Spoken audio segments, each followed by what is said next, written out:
The housewife versus the career woman, the stay-at-home versus the working mom. I'm just gonna say it. There's tension between you two. Bam, it's out there. It's a divide that's well-entrenched in pop culture. In movies and TV, the housewife is condescended to yet revered. The working woman is vilified yet admired. Yet today, this divide is breaking down, and it's becoming clear that the binary was kind of invented and exaggerated in the first place, as we can see in insightful contemporary shows like Big Little Lies and Fleischman is in Trouble. You know, I always liked you. I just thought you didn't like me. Today, the split often falls along economic and class lines, since many families can't afford to have one parent not work. But since the pandemic, with remote and hybrid work becoming more common and daily expenses more unaffordable, women are embracing more fluidity in terms of whether they're working full-time, part-time, or moving in and out of the workforce. And it's exciting that this stay-at-home versus working binary is fading. For too long, women have been pigeonholed into these caricaturish, loaded ideas of identity that prioritize capital and a social order over humanity and nuance. Here's our take on how the popular stay-at-home and working mom stereotypes are largely made up, and how pitting these categories against one another hurts women and feminism everywhere. Why do we need a mom's night out? How do we bear to admit that we're in a cage? We need to be liberated. In media and pop culture, we often see a dichotomy between the high-powered businesswoman and the housewife. The successful businesswoman is often viewed with awe and some fear, but she's also frequently portrayed as being lonely and sad in her personal life due to all she's had to sacrifice. Just imagine what they're gonna write about me. The dragon lady, career-obsessed. Snow Queen drives away another Mr. Priestley. The housewife or stay-at-home mom is typically painted as wholesome, but pitied in a different way. There's a sense that her individual, interesting life ended when she sacrificed all of that to have a family. My life can be very stressful, and I have found a way to cope with that stress. It's just such a great release. But neither characterization is fully true. Women don't suddenly lose their individual identity when they stop working a paid job, and mothers who prioritize career don't lack feeling or concern for their children. Keeping track of your kids from afar is not easier.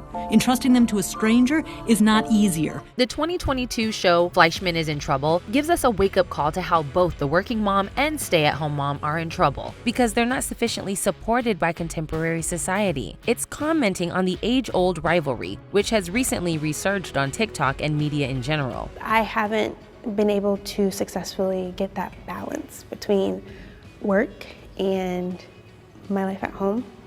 And I feel so bad. And at first, the show, based on the 2019 novel by Taffy Brodesser-Akner, sets up the familiar tropes. Rachel is a working mom and is vilified as not a good mom or a good person because she works too much and is preoccupied with money and status. On the other end of the spectrum, there's the stay-at-home mom Libby, who's bored and feels the housewife life isn't a reflection of her full creative self. I miss longing. I miss desire, and it's not Adam. Both women are judged by their husbands, Rachel by her ex Toby because she doesn't put her family first, and Libby by her husband Adam because she's not satisfied with their privileged life. How was your day in the actual world? You didn't miss anything. Real world is highly overrated. How was everything here in paradise, huh? Libby, who happens to be one of Toby's oldest friends, initially sees Rachel through Toby's eyes as a cold, money-obsessed egocentrist. Was it being a total Wow. Elizabeth, maybe. I hated her. I mean, can I say that? But as the show goes on, we see that the story is, as Inku Kang writes in The New Yorker, about ditching the cliches. We eventually empathize with Rachel as we learn more about her unconventional childhood, traumatic delivery of her first child, and difficult postpartum experience. We also see how much she loves her career, as well as how hard she's had to work to make it, a struggle her ex-husband never had to go through due to his gender and comfortable upbringing. I choose money over Yeah. No, I choose safety over everything. The only reason you can't see that is because you've always had those things. Fleischman states that it's just a fact being a working mom is harder because it's literally 2 full-time jobs. The culture was so condescending to stay-at-home mothers that we allowed them the fiction that being a mother was the hardest job in the world. Well, It wasn't. Having an actual job and being a mother is the hardest job in the world. Years of constant striving lead Rachel to a nervous breakdown. I haven't heard from you in 3 weeks. Meanwhile, Libby is fighting against an equally powerful cultural caricature of the stay-at-home mom, someone whose life is comfortable but feels inconsequential, repetitive, and small. Libby looks back nostalgically on her college days because back then she was a writer seeking exciting adventures. In the end, the way that both Rachel and Libby's stories find resolution is through softening their differences. Libby is the one who listens to Rachel's story and comes to see her in a more nuanced light. There are no real villains in life, not really. There are no real heroes either. Reactions to the show also illustrate that many real women feel like they're both a Rachel and a Libby in some ways. Why do you have to choose in the first place? Like, why are you choosing at all? Like Rachel, they may feel too stressed, overextended, and running on a hamster wheel to keep up with the Joneses. And like Libby, they may feel they have lost touch with some deeper selfhood. Big Little Lies, another series about affluent moms, similarly exposes this working versus stay-at-home mom divide, only to reveal how fabricated and unnecessary it is. In the end, being mothers brings these women together in a far deeper way than their current work status separates any of them. If she hadn't tried to take on so much alone, she wouldn't have unraveled. So She hasn't unraveled.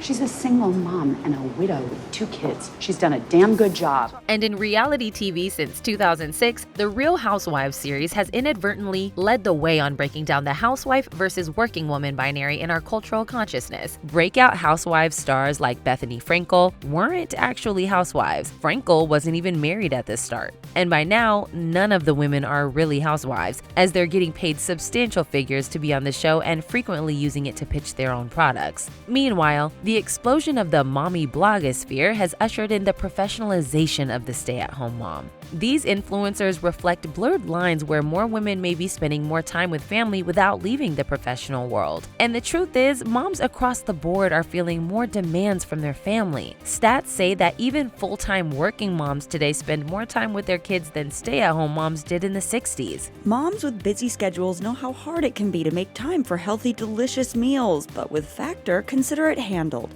Power up for springtime with Factor, America's #1 ready-to-eat meal kit. Get nutritious, chef-prepared meals delivered straight to your door, leaving you time and energy to tackle everything on your to-do list. Whether that's taking care of the kids or taking on the world, Factor's fresh, never-frozen meals are ready in just 2 minutes. All you have to do is heat and enjoy. Skip the schlep to the grocery store and the chopping, prep work, and cleanup of cooking. Plus, save money on delivery dinners. Not only is Factor cheaper than takeout, but the meals are ready faster than restaurant delivery, so you can put the time and money towards planning your spring break instead. Speaking of vacation, look and feel your best in time for warmer weather with Factor's Calorie Smart meals, around 550 calories or less. Factor has meals prepared by chefs and approved by dietitians, so each meal has all of the ingredients you need to feel satisfied all day long. And trying out new lifestyles like going vegan, vegetarian, or keto is a snap with Factor. With 34 delicious weekly options, there's always something new to try. Enjoy meals for any time of day with breakfast options like egg bites, smoothies, and more. Plus, replenish your snack supply with an assortment of 45+ add-ons. So what are you waiting for? Get Factor and enjoy yummy, clean eating without the hassle. Head to factormeals.com/thetake50 and use code THETAKE50 to get 50% off your first box. That's code THETAKE50 at factormeals.com/thetake50 to get 50% off your first box.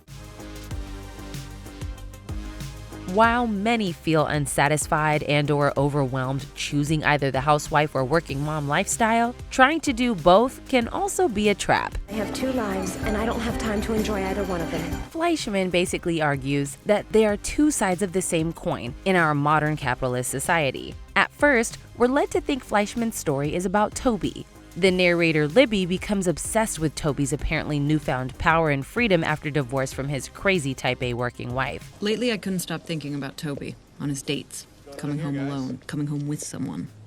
I didn't have a thing for him, and I didn't want to be divorced. It's that Toby's life was no longer predictable. But Toby's character is actually what actress Lizzie Kaplan called Trojan horse for a story about women.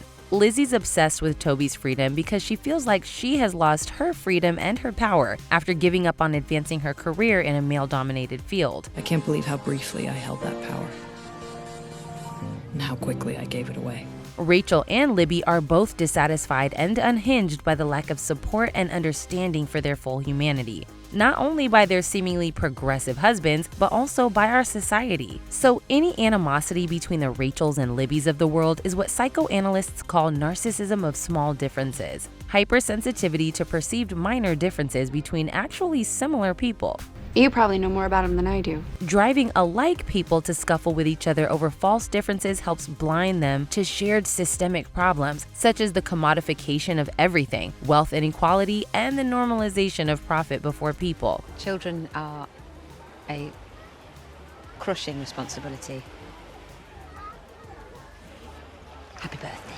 So what if moms didn't have to feel constantly on the verge of a breakdown? What if the US joined other countries in improving support for and access to maternal leave, reproductive care, and care work in general? Today's media is getting better at exploring more of the nuances of motherhood, as well as modern issues moms are facing. There's still lots more to portray, though, about what a robust care work focus would actually look like. Care work is defined by sociologist Ito Peng as work and relationships that are necessary for the health, welfare, maintenance, and protection of all people, young and old, able-bodied, disabled, and frail. Whether it's burping your baby or charging a $150 copay to patients, this is all care work that sustains life. But because capitalist economies do not prioritize work that it deems unprofitable, many people, be they new moms caring for their newborn or daughters caring for their aging parents, find their work insufficiently supported or valued. I've given everything I have to this job, and I love it. I do.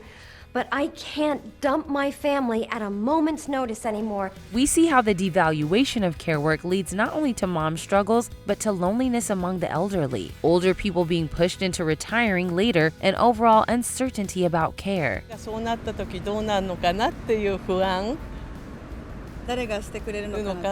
It makes the very basic processes of life, birth, childhood, again, and death fraught with anxiety. In light of these issues, people are looking for new ways to form communities. Dutch students are living rent-free for socializing with the elderly, co-housing communities are helping to prevent social isolation, and some cultures continue intergenerational household living as it's existed for thousands of years. To help circulate these ideas, we need more media to explore different forms of care work. We need more shows and movies where the absence of care, whether it be for the baby, the wife, the community member, or the grandfather, is explored. Real-life moms are sharing more, and it's time to come together about the shared problems facing all of us.